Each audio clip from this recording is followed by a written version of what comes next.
என்ன மக்களே, எதிர்பார்த்தோட ட்ரிப்பு ரொம்ப ஜாலியாக தான் போயிட்டுருக்கு. சுற்றி மலை மேகங்கள் எல்லாம் பயங்கரமாக இருக்குது. பெரியவரோட சாணி தான் நிறையா கிடைக்கே தவிர பெரியவரை காணோம் இங்கே. சரி, ஓகே, பெரியவரை பார்க்க நம்ம வரல, நம்ம வந்து பயணம் சிறப்பதற்காக. பெரியவர் அங்கங்கே சாணி அதெல்லாம் கிடக்கு, ஆனால் பெரியவரை பார்க்கல. ஓகே தான், ஒன்றும் பிரச்சனை இல்லை. இதோ ஆப்போசிட்டில் ஒரு பெரிய காட்டியான மாதிரி ஒன்று வருது.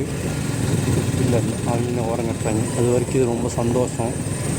அப்புறம் ஒரு சின்ன வருத்தமான செய்தி என்னென்னு பார்த்தீங்கன்னா, ரோட்டில் வரும்போது பார்த்தேன் ஒரு அணில். ரொம்ப சின்னதாக நல்லா இருந்தது, ஆனால் அது மேலே ஏற்றி நம்ம மக்கள் அதை கொண்டு பார்த்தோம்.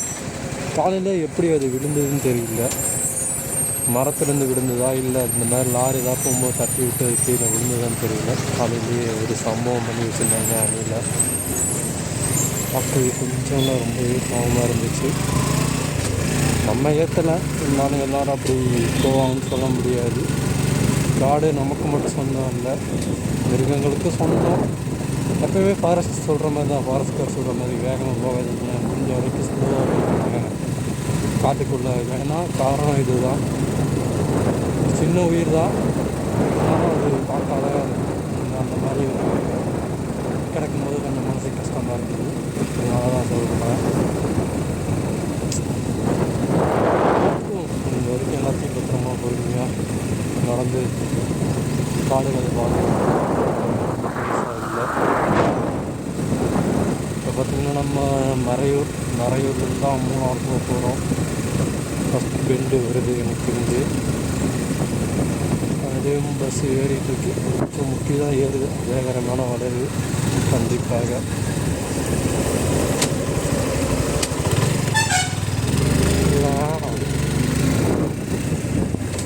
ரொம்ப சின்ன ரோட்ஸ் தான் இந்த இடத்துல, அதனால் கொஞ்சம் ஆப்போசிட்டில் வர வண்டியும் சரி நம்மளும் சரி பார்த்து பத்திரமா போகணும். பொறுமையாக போனால் வெற்றி நம்மதே. ஆனால் இந்த மாதிரி பெரிய பெரிய பஸ்ஸை இதுக்குள்ளே கூட்டிகிட்டு வந்துட்டு ஒரு தடவை கார் எடுத்துகிட்டு வந்துட்டு ரிட்டன் வரதுக்குள்ள நாம் பட்ட பாடு என்ன படித்த கடவுளுக்கு தான் தெரியும் அப்படிங்கிற மாதிரி தான் இருந்துச்சு. என் சம்மந்தம் எனக்கு பின்னாடி வரீங்க. நம்ம கவர்மெண்ட் நிறைய யோசிக்குது. அதேமாதிரி இந்த ரூட்டில் இந்த பஸ்ஸெல்லாம் திருப்ப முடியுமா கொஞ்சம் யோசித்து இந்த மாதிரி டூரிஸ்ட் பஸ்ஸை விடலாம். இது கூட ஓரளவுக்கு ஓகே தான், ஆனால் இதை விட பெரிய பஸ்ஸெல்லாம் விட்றாங்க. அப்போது எப்படி இந்த ரூட்டில் போகும்? ஆனால் கவர்மெண்ட் பஸ்ஸை இதில் தான் ஓட்டுறாங்க, அவங்களுக்கு அது எக்ஸ்பீரியன்ஸு. இவ்வளோ இவங்களுக்காக ட்ரைனிங் கொடுத்து விடணுமோ என்ன என்று தெரியலை. இந்த பாருங்கள், பனி பெஞ்சு இந்த பாறைலாம் ஆனால் பச்சை பசங்க அழகாக இருக்குது. அதுதான் இந்த மாதிரி ரூட்டில் இந்த மாதிரி பஸ் எல்லாம் அதிகமாக வரும்போது தான் டிராஃபிக் அதிகமாகுது. அதுக்கப்புறம் தான் பாஸ் வருது. என்ன சொல்கிறது, இந்த ரூட்டை நான் சூஸ் பண்ணது காரணம் கூட்டம் இருக்குன்னு தெரியும், ஆனால் இந்த ரோடு கொஞ்சம் அட்வென்ச்சராகவும் இருக்கும், நிறையா இந்த மாதிரி பென்ஸ் வரும். அதுக்காக தான் இந்த ரூட்டை நான் சூஸ் பண்ணதே, வேறு ஒரு காரணமும் இல்லை. கூட்டமாக இருக்குன்றது கண்டிப்பாக எனக்கு தெரியும், ஏன்னா இங்கே இருக்க நிறைய பேர் வந்து இந்த ரூட்டை சூஸ் பண்ணுவாங்க. அதனால தான் தெரிஞ்சு வந்து வந்தேன். ஆனால் நான் போகிற இடத்துல அவ்வளோ கூட்டம் இருக்காதுன்றது என் நம்பிக்கை. அந்த டெஸ்டினேஷனில் ஒரு வேலையில் என்ன மாதிரி முடிவு மட்டும் நிறையா பேர் வரலாம். அது எப்படிங்கிறது அந்த இடத்துக்கு போனால் தெரியும். அப்படி என்ன இடம் தான் சொல்லாமே போகிறேன்னா சொல்கிற மக்களே, மூணாறு வந்துடட்டும். மூணாறில் ஒரு டீ பிரேக் கண்டிப்பாக எடுப்போம். அப்போ அவங்க கிளியராக எல்லாத்தையும் சொல்கிறேன் எங்கே போயிட்டுருக்கோம் அப்படிங்கிறத. ஓகே மக்களே, அப்படியே கண்டினியூ பண்ணலாம். மக்களே, கேரளா செக் போஸ்ட்டே தாண்டி நம்ம இப்போ பயணத்தை கண்டினியூ பண்ணுறோம். நிறையா போர்டு வச்சுருக்காங்க. Check போஸ்ட்டோட entry. ரிட்டன் வரும்போது பேக்கை செக் பண்ணுவாங்க. ஆனால் நம்ம ரிட்டன் இது வழியாக வர போகிறதில்ல, அதுக்கு வேறு ஒரு ரோடு நான் சூஸ் பண்ணி வச்சுருக்கேன். மான் இருக்குன்னா கூடவே கோடு போட்ட பூனையும் வரும். கோடு போட்ட பூனையெல்லாம் பார்க்க விருப்பம் இல்லையோ, பெரியவரை வேணால் பார்க்காது, தூரமாக பார்க்க தான் விருப்பம். கோடு போட்ட பூனையெல்லாம் பார்க்க விருப்பம் இல்லை. ஆனால் நாங்கள் உங்கள்கிட்ட சொன்னது வாபஸ் வாங்கிக்கிறேன், இந்த இடம் கூட்டமாக இருக்குன்னு தான் தெரிஞ்சு வந்தேன்னு. ஆனால் இன்றைக்கி ஏன் நேரமா இல்லை என்னன்னு தெரியல, சுத்தமாக யாரையுமே காணோம். தனியாக போயிட்டுருக்கேன், தனிக்காட்டு ராஜா மாதிரி. கொஞ்சம் பீதியை அந்த பீதியை வெளியே காட்டிக்காமல் அதே இந்த பயணத்தை என்ஜாய் பண்ணிகிட்ருக்கேன். அதனால நான் அப்படியே விட்டுருங்க, யாரும் டிஸ்டர்ப் பண்ணாதீங்க. ஏதோ வந்தாலும் பேசி தீர்த்துக்கலாம். இல்லைன்னா நான் அப்புறம் எங்கள் அப்பாட்ட சொல்லிவிடுவேன் அப்படிங்கிற மாதிரி தான் இருக்குது. ஏன்னா கொஞ்சம் க்ரௌடாக இருக்கிறது எதிர்பார்த்து தான் வந்தேன், எதானா பேலன்சிங் பண்ணிக்கலான்ட்டு. ஆனால் இப்போ பார்த்தா தனியாக நான் மட்டும்தான் போயிட்டுருக்கேன், யாரையுமே காணோம். கொஞ்சம் அல்லு தான், இருந்தாலும் பார்த்துக்கலாம், ஒன்றும் பிரச்சனை இல்லை. கடவுள் இருக்கார், கடவுள் காப்பாற்றுவார் கூடாரு அப்படின்னு நம்பிட்டு நம்ம அப்படியே போயிட்டுருக்கலாம். ஆனால் எப்படி சொல்கிறது, இதுவும் நல்ல ஃபீலிங்ஸ் தான். தனியாக போகிறது இந்த ரோட்டில், எங்கள் அப்பா வீட்டு ரோடு, நான் மட்டும்தான் இருக்கேன் அப்படின்னு நம்ம தனியாக போகிறது ஒரு வகையில் ஒரு ஜாலியாக தான் இருக்குது. இருந்தாலும் இங்கே சில உலாத்துற விலங்குகள், அதோடய ஃபோட்டோஸ் அங்கங்கே வச்சு அதுவே நம்மளை பாதி பயமுறுத்துது. வேறு ஒன்றும் இல்லை, அப்பாடா சொல்லி பயமுறுத்த ஒருத்தர் வந்துட்டார், சந்தோஷம். அதேமாரி அங்கங்கே ஒருத்தர் இருந்தாங்கன்னா நானும் அப்படியே தைரியமாக ஊர் சுற்றுவேன்.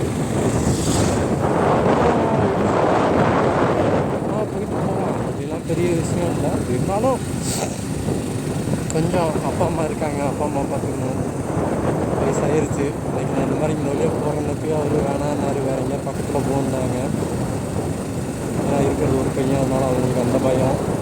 நமக்கு தான் இருக்குது, இந்த அட்வென்ச்சரை என்ஜாய் பண்ணி பார்த்துருவோம், அதனால தான் கொஞ்சம் பயம், மற்றபடி வேறு ஒன்றும் இல்லை. இதுக்கு முன்னே ஒரே நாளில் 600 கிலோமீட்டர்லாம் போயிட்டு வந்திருக்கேன். இது எனக்கு தெரிஞ்சு ஒரு 500 கிலோமீட்டர் தான் வரும். ஆனால் என்னென்னா ஃபுல்லாகவே மலைப்பகுதிகளில் ஓட்டுறதுனால கொஞ்சம் கவனமாகவும் கொஞ்சம் பொறுமையாகவும் போகணும், அதுதான் விஷயமே, வேறு ஒன்றும் இல்லை. ஏன்னா நம்ம இது வழியாக பூங்கார் வழியாகவும் ஃபுல்லாக மலை மேலே தான் போக போகிறோம். அதுக்கப்புறம் நம்ம போக போகிற டெஸ்டினேஷன் மலை மேலே தான் இருக்குது. திருப்பி நம்ம கீழே இறங்கி வர வரைக்குமே மலை மேலே தான் நம்மளோட அதிகபட்ச பயணம் இருக்க போகுது. காரு டாட்டா சஃபாரி ரொம்ப பெருசாக இருக்குது, எஜாண்டிக்காக இருக்குது பார்க்குறதுக்கு. இந்த மாதிரி காரெலாம் கனவுல தான் வாங்க முடியும். மாதம் ஆனால் இருக்கிறது போதும், எனக்கு ஒரு கிங் இருக்காது. அவருக்கு பத்திரமா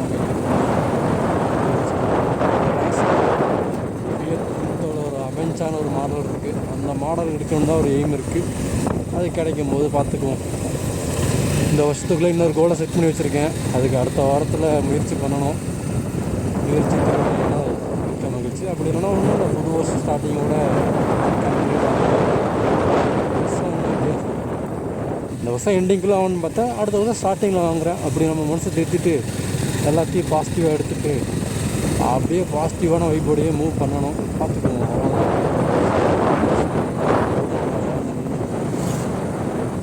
இதுக்காக அந்த ரோடு சூஸ் பண்ணேன் நானும்.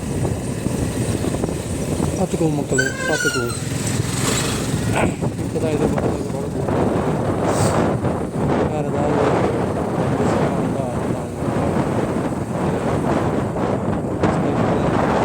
பாருங்கள். அடுத்த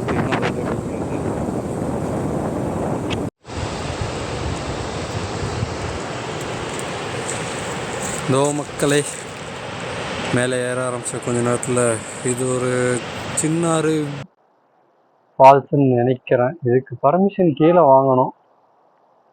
ஆனால் இது வரைக்கும் என்னால் இதை அட்டனே பண்ண முடியல. ட்ரக்கிங் போகணும், ரெண்டாவது இதுக்கே கிட்டத்தட்ட 600 ரூபாய்க்கு மேலே நம்ம பே பண்ணணும். இது எந்தளவுக்கு கிளியராக தெரியுதுன்னு எனக்கு தெரியல.